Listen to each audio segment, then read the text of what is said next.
खुद आके जिम्मेदारी लेना। मेरे भाई, हनुमान जी महाराज के जीवन से हमें एक चीज की प्रेरणा मिलती है कि जब भी कोई जिम्मेदारी सौंपी जाए उस जिम्मेदारी को 100% हमें निभाना है। क्या जिम्मेदारी सौंपी गई आप सबको पता है। सीता माता का पता कौन लगा के आएगा।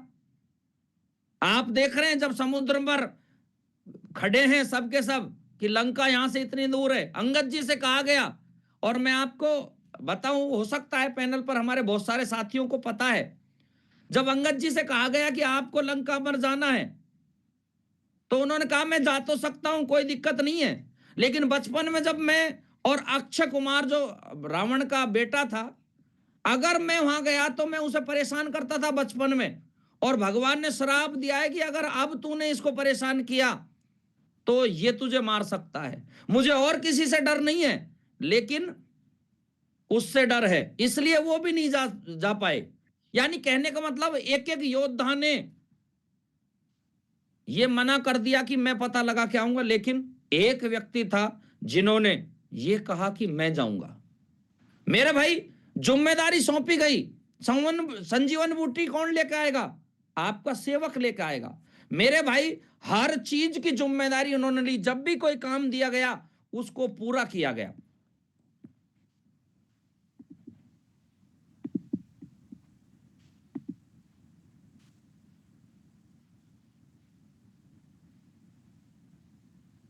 और कहा भी गया है कर्मवीर सोचते नहीं है, कर्मरत हो जाते हैं। मेरे भाई, कोई भी काम इनको सौंपा गया, हर काम को इन्होंने 100% किया, हर काम में अपना 100% दिया। और मेरे भाई, यहां से एक चीज सीखी जा सकती है कि अगर आपने कोई जिम्मेदारी उठा रखी है, चाहे अपने टीम की आपने जिम्मेदारी उठा रखी है, चाहे आपने अपने घर की जिम्मेदारी उठा रखी है, कोई भी काम की अगर जिम्मेदारी आपके पास है तो उसको 100% हमें उठाना है, उसको हमें उस काम को रूपांतरित करना है। मेरे भाई, हम क्या है, कई बार जिम्मेदारी तो छोटी छोटी चीजों की हमारे पास हो जाती है, जैसे अभी आपकी टीम बनी, 10 की टीम बनी, 20 की टीम बनी, 30 की टीम बनी, 50 की टीम बनी, जो भी टीम आपकी बनी है, इसकी जिम्मेदारी ना अपलाइन की है ना डाउनलाइन की है, जिम्मेदारी किसकी है?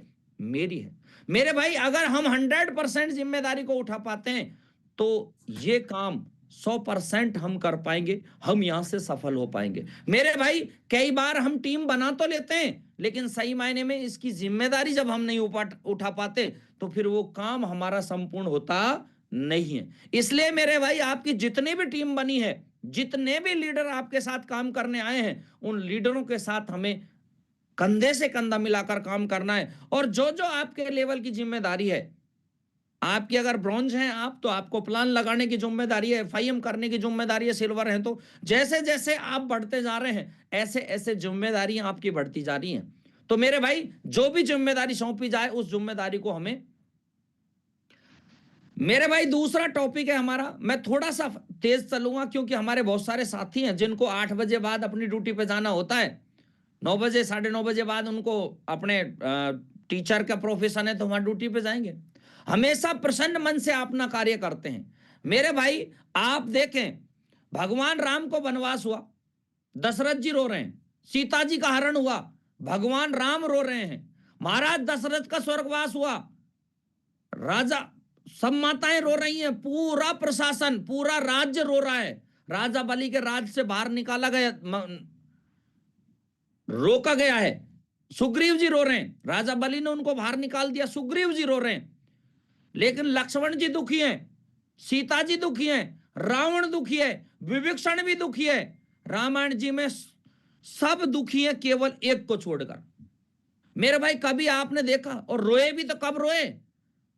जब भगवान ने भगवान को रोते हुए देखा कि भगवान आप क्यों रो रहे हैं, मैं, चिंता ना करें, सब कुछ, सब आप जब हैं तो सब कुछ संभव है, आप हैं तो फिर डरने की क्या बात है। मेरे भाई, एक व्यक्तित्व जिसने पूरे रामायण में कभी भी रोने का काम नहीं किया। मेरे भाई, हमेशा जब भी कोई काम किया हंसकर किया, जब भी कोई काम किया उसको प्रसन्न मन से किया। और मेरे भाई, हम भी अगर जिंदगी में आगे बढ़ना चाहते हैं तो जो भी काम करें प्रसन्न मन से करें, अच्छे मन से करें, अच्छी सोच के साथ करें। अगर हम आगे जीवन में बहुत बड़ा करना चाहते हैं तो बहुत बड़ा करने के लिए सबसे पहले आपका प्रसन्न मन होना चाहिए।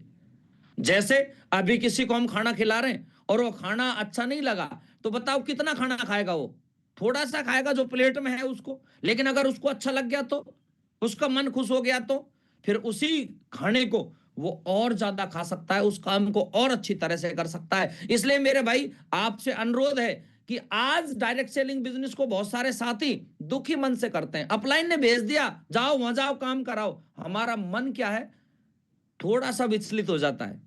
सर ने मुझे ही भेज दिया, सर को मैं ही दिखता हूं क्या?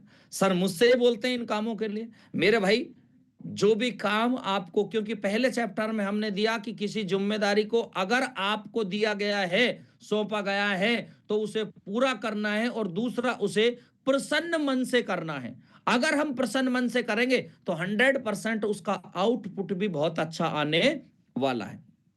मेरे भाई जबरदस्ती नहीं, जबरदस्त करना है। आज के बाद किसी भी काम को हमें जबरदस्ती नहीं करना है, क्योंकि जबरदस्ती से काम अच्छे नहीं होते, लेकिन जबरदस्त तरीके से बहुत बड़े काम होते हैं। और मेरा भाई एक मात्रा का फर्क है, बस एक मात्रा जीवन का बहुत बड़ा अंतर ला देती है। इसलिए मेरा आज आपसे अनुरोध है कि कोई भी काम करें उसको जबरदस्ती ना करें, जबरदस्त तरीके से हमें करना है। और मुझे पूरा भरोसा है कि ये पैनल कुछ अब अजब गजब करने वाला है। ये पैनल कुछ वो हिस्ट्री लिखने वाला है जिस हिस्ट्री के लिए इसे जाना जाता है। क्योंकि मेरे भाई आप सब वो दमदार साथी हैं जो अपने अंदर हनुमान जी की तरह, आज मैंने ये टॉपिक क्यों लिया, आपके अंदर भी वो असीमित क्षमताएं हैं जिनका पता लगाना, जिसको मापना किसी साइंटिस्ट के बस की बात नहीं है,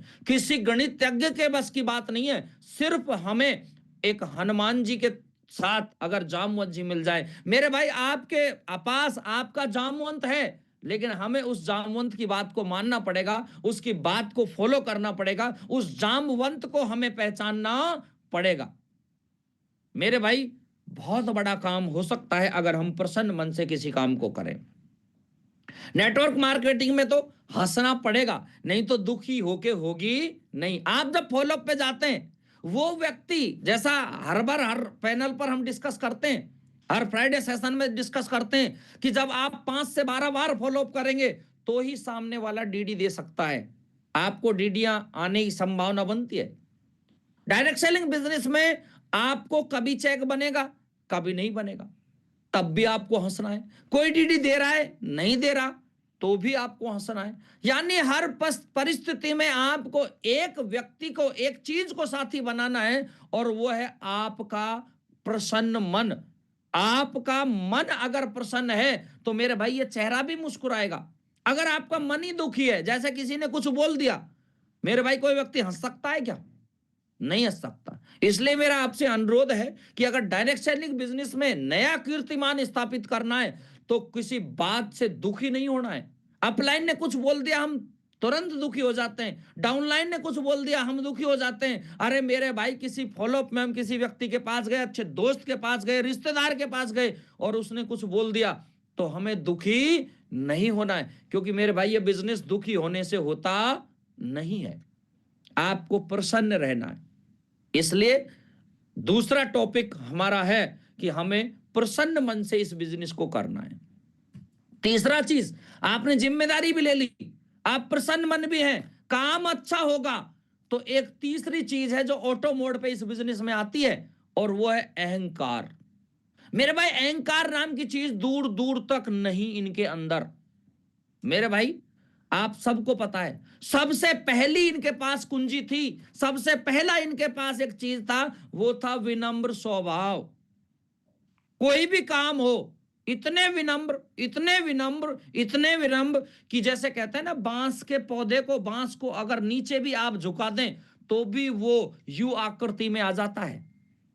हमें भी जीवन में इनसे एक चीज सीखना है, विनम्र भाव। जब जब आपके पास विनम्र भाव रहेगा, अहंकार नाम की चीज आपके पास फटकेगी नहीं। कभी भी एक शब्द नहीं बोला, और वो शब्द क्या था? मैं। संजीवन बूटी कौन लाया? मैं। लंका में पता माता जी का लगा के कौन आया? मैं। लेकिन हमारे उल्टा होता है। हम अगर अशोक सर मुझे दिखाई दे रहे हैं, अशोक सर कोई लीडर अगर एक डीडी लिया है ना, तो फिर ये मान लो कि वो 7वें आसमान पर पहुंच जाता है। मेरे भाई आज से मेरा अनुरोध है, इस मैं शब्द को हमें जीवन से निकालना है। क्योंकि मैं कौन करती है? मैं करती है बकरी। और आप सब जानते हैं बकरी का हाल क्या होता है। इस बिजनेस में भी मैं करते रहे तो फिर बकरे बन जाएंगे मेरे भाई। और बकरे का हाल आप सबको पता है। नेटवर्क मार्केटिंग में संभल होना तो एक बात ध्यान रखनी पड़ेगी, पैर जमीन नहीं छोड़ने चाहिए और बाल बांका नहीं कर सकता। अगर आपके पैर जमीन पर हैं तो कोई बाल बांका नहीं कर सकता। मेरे भाई बड़े बड़े लोगों की वाट लगा दी जो कहते थे हमें सब पता है, मैं जानता हूं, मैंने किया है, मैंने टीम बनाई है, उनका पता जमाना ढूंढ रहा है। जिन लोगों ने इस तरह के सेंटेंस लिए, मैंने बनाई सब टीम।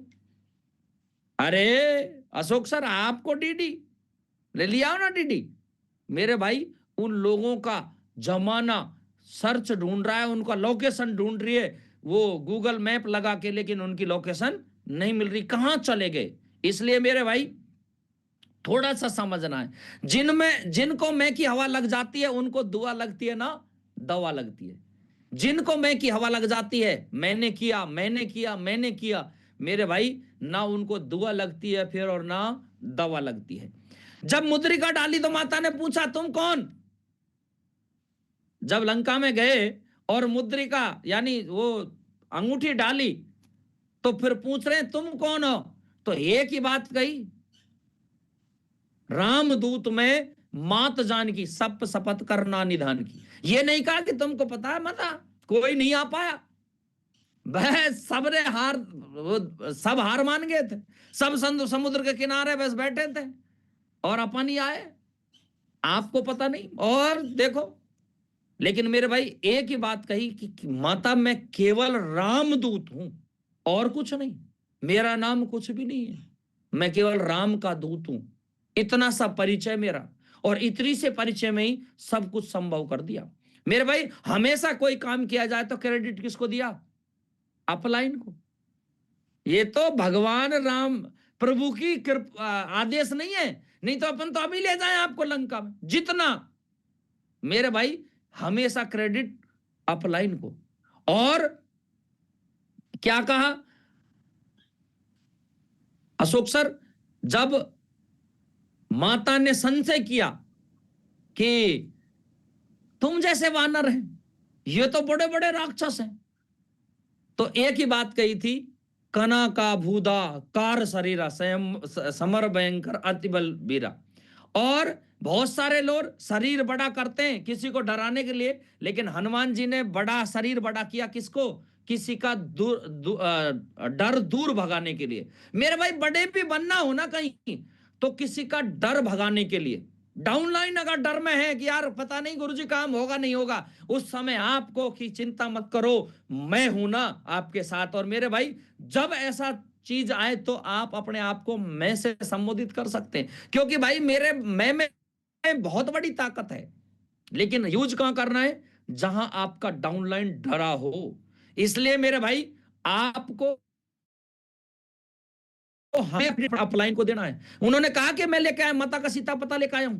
अरे रो रहे हैं जब आए, जब विनती कर रहे हैं गुरुदेव भगवान मैंने नहीं किया, किसने किया? आपने किया। लड़ाई हो रही है दोनों भगवान में और भक्त में कि मैं नहीं लेके आया।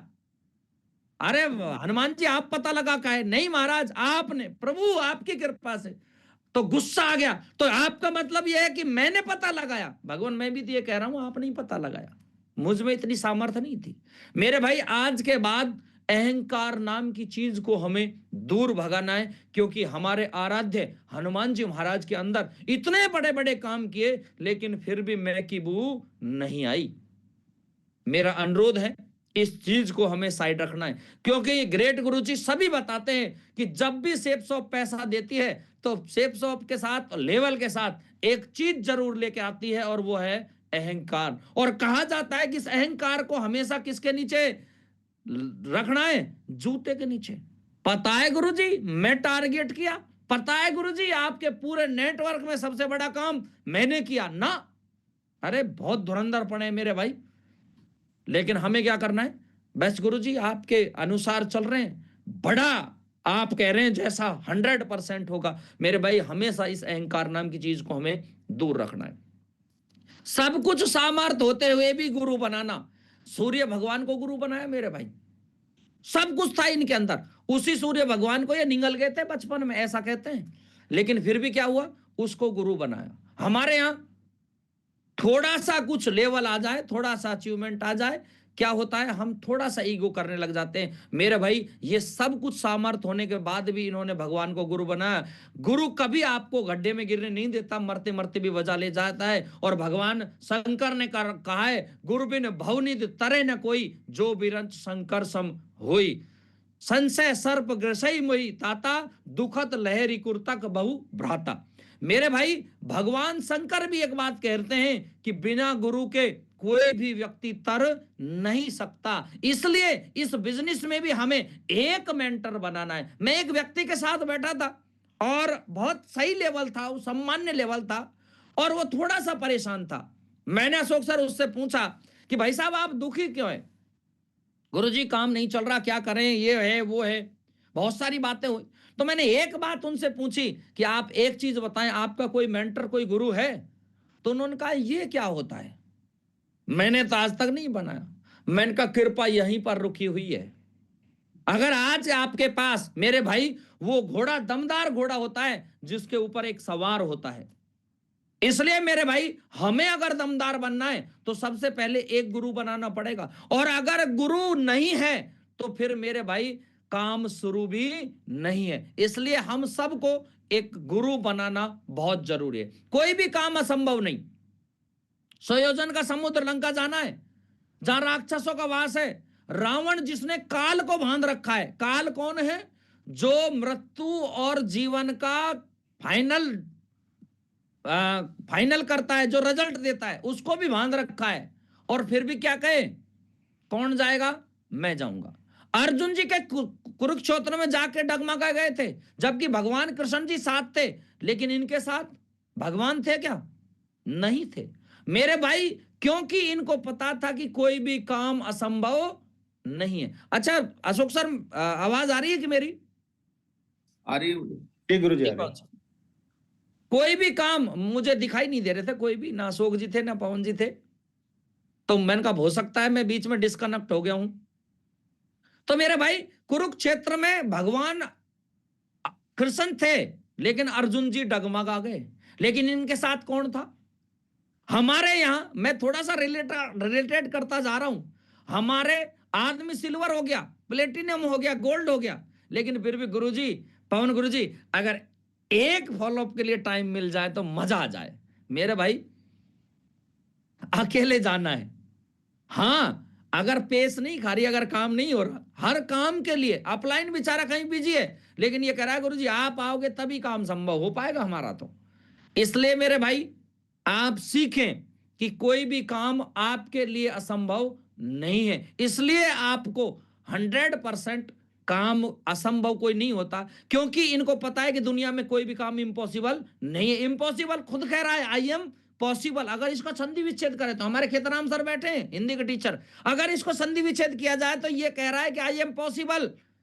ऐसा कोई काम नहीं है जो पॉसिबल दुनिया में नहीं है। इसलिए आपको हमेशा कोई भी काम असंभव नहीं है। जब एक व्यक्ति डायमंड बन सकता है तो इस पैनल पर बैठा हर व्यक्ति डायमंड बन सकता है। जब एक व्यक्ति टारगेट कर सकता है तो इस पैनल पर बैठा हर व्यक्ति टारगेट कर सकता है। लेकिन सिर्फ अपने मन में, अपने दिमाग में एक बात को कहना है कि कोई भी काम असंभव नहीं है। मेरे भाई संजीवन बीटर आ जाएगी अगर प्रभु आज्ञा दे तो। सुसैन वैद्य को लाया गया, विवेक जी ने बताया कि सुसैन वैद्य जो इलाज कर सकता है, उन्होंने क्या किया, आ जाएगी। असंभव कोई भी काम नहीं है। अरे सूरज जी जब निकलेंगे, जब संजीवन बूटी आ जाएगी, अगर नहीं आई तो सूरज जी को निकलने नहीं दूंगा। हमारा साथी कहता है कि गुरुजी ये टारगेट का अंत होगा ना, सूरज जी तब छिपेगा जब अपना टारगेट हो जाएगा।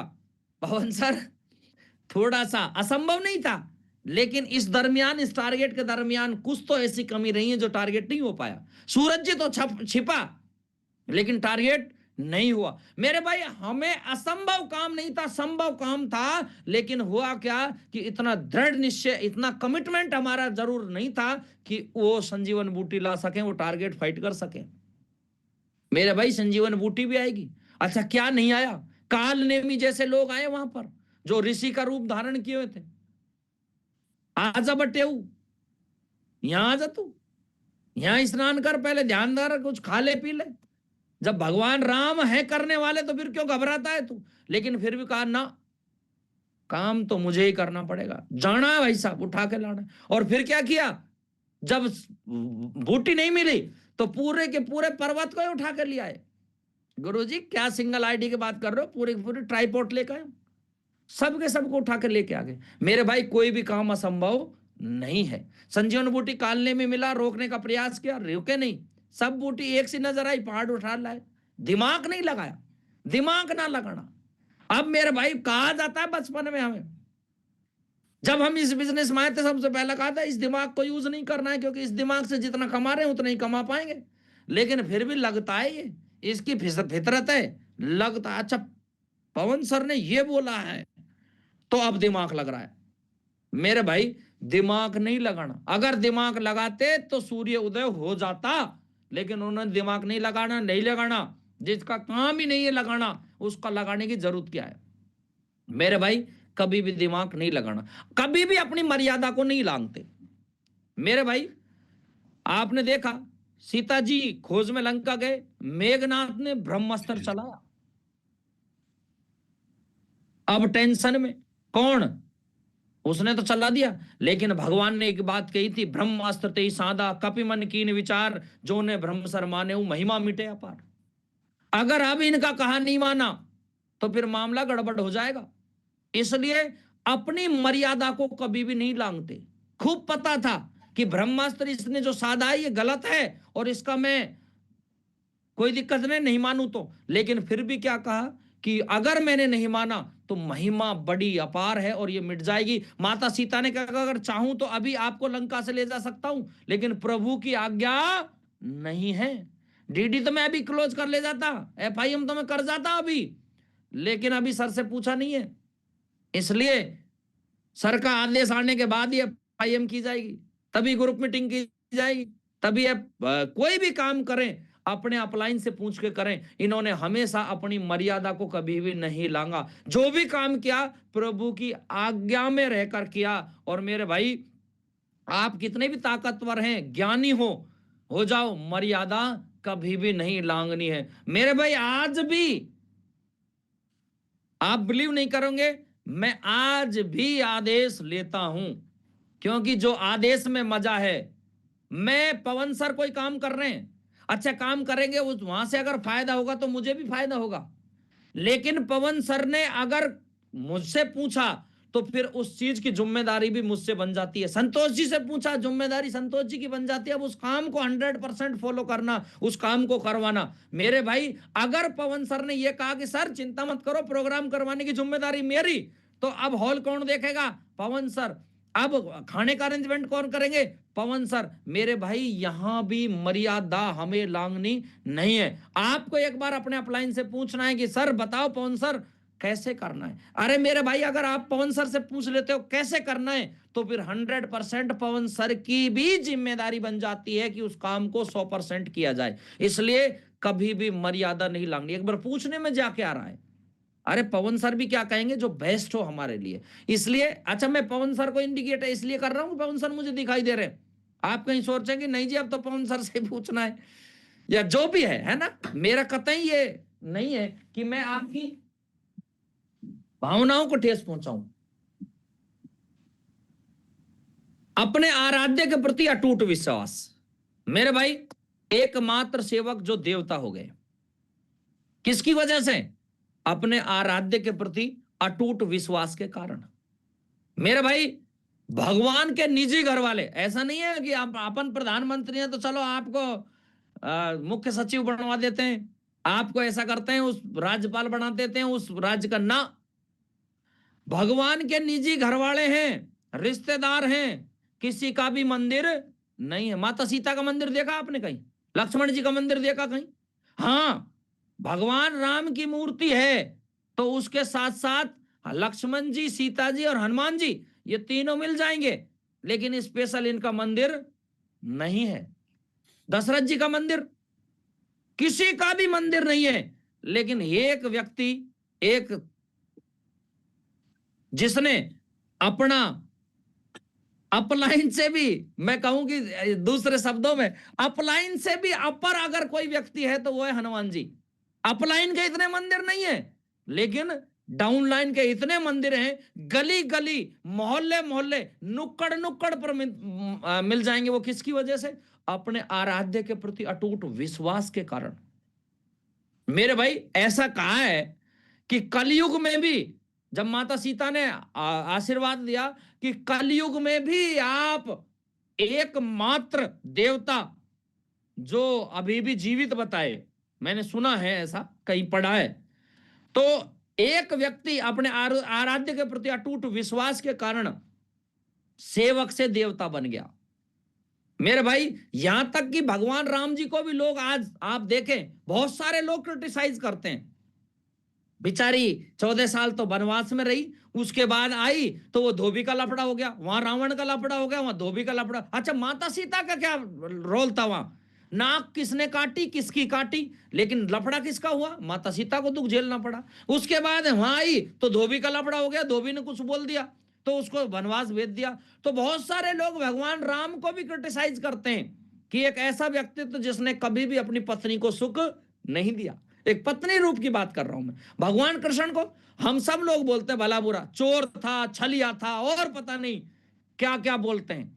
स्वयं भगवान के लिए भी बहुत सारे लोगों के पॉजिटिव और नेगेटिव दोनों थॉट्स हैं, लेकिन हनुमान जी के आज तक कोई गलत बात, इस पैनल पर बैठे हैं